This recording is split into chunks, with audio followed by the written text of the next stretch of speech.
a YouTuber fan base. Tell you a story about some spoons, forks, and knives. You're gonna kind of be shocked, but what would you think if you had these in your possession? Hmm. Tell me. Okay, fan base and family members, sit down. This is gonna be a wild story to tell. 1978. I was a youngster. We was living in Watts, and it was fun. One day, I was coming out the backyard, and I seen this elderly white lady on our front porch. And I'm like, wow, a Jehovah Witness by herself? I was kind of surprised. And I looked in her arms, I seen this big box. I thought it was a Bible, big Bible. And I looked at it real good. I'm like, I seen her kind of struggling, fumbling with it. And I said, ma'am, can I help you? She said, is your mom home? I said, yes. So I went up on the porch and I took the box out of her hand, opened up the front door, and I invited her in. And when I got in the front room, I started yelling for my mom, Mama, Mama, somebody here to see you. So Mama came out the back room, saying, hey, how you doing? So Mama hugged her and kissed her. So I'm standing there looking.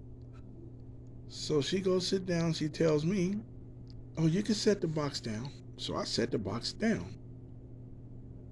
And if you know my mother, she give you the look like grown-ups are finna talk. So of course me, I parted the Red Sea. I got up out of there.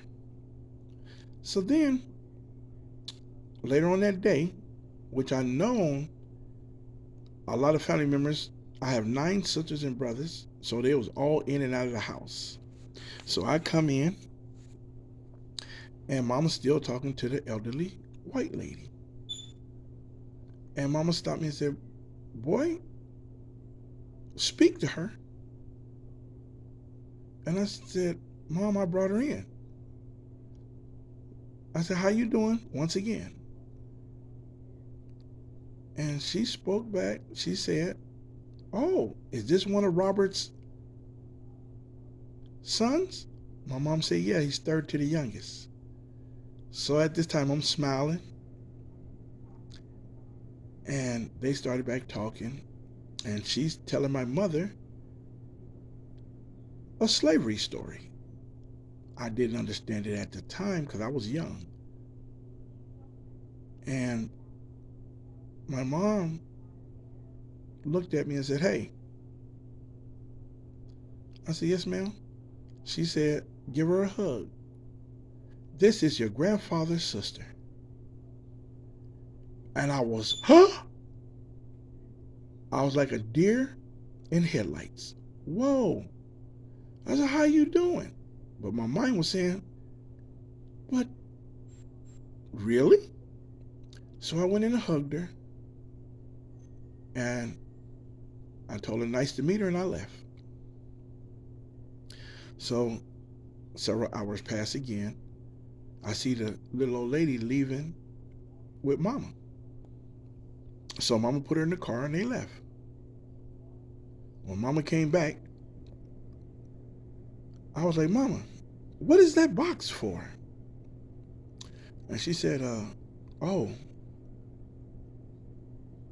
that's a family heirloom. So I said, Mama, what's in it? She said, go open it up. So I went and I opened it up.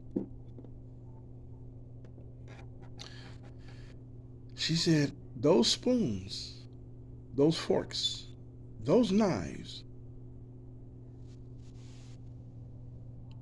were the slave owners of the Robinson family. I said, I don't understand, Mama. She said, these spoons was used by the family members that owned your family. I said, really? And I was scared because I'm looking at this box, kind of looked like a coffin.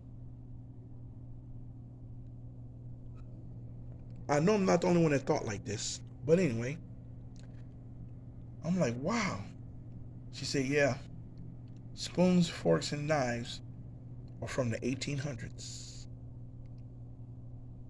That's when this was created. So, the slave owners that owned the Robinson family ate off of each one of these spoons, forks, knives, cocktail forks, and things of this nature. This is really a wow factor. And I never forgot it. So when I seen this box again, I felt it was compelling to me to let the family know the history of these spoons, forks, knives from the Robinson clan. Wow. Stay with me, YouTubers.